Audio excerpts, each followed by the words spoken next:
ஆ நானே இப்போ தானே சாப்பிட்டேன் அதுக்குள்ளே பசிட்டு போகிறேன் சே ஆ என்னடா பெரிய கடை இருக்குது நீங்கள் இந்த கடையில் நம்ம கை வச்சு காட்ட வேண்டியதாண்டா. ஹலோ மாமா, நீங்கள் சொன்ன கடைக்கு வந்துட்டேன். அதான் ஒரு 1.5 லட்சம் பொருள் ஒன்று போகுதுல்ல. ஆ சரி மாமா, ஓகே மாமா, வாங்கிட்டு பண்ணுறேன். அண்ணா நம்ம வீட்டில் ஒரு ஃபங்க்ஷன் வரப்போகுதுண்ணா, அதான் ஒரு 1.5 லட்சம் பொருள் வாங்கணும். வரேங்க அம்மா லிஸ்ட்டு கொடுத்தாங்க, அதை பார்க்குறேன். ஐயோ லிஸ்ட்டு காண போயிடுச்சுண்ணா.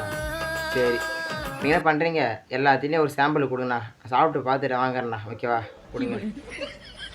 நான் யோசிக்கிறேன் இது இல்லை இல்லை. ஹலோ மாமா, இந்த கடை சரிப்பட்டு வராது, நீ வேறு கடை என்ன பாரு, நான் அங்கே போய்ட்டு வாங்கிக்கலாம். ஆ அப்படிவா வழிக்கு எல்லாத்தையும் போடு.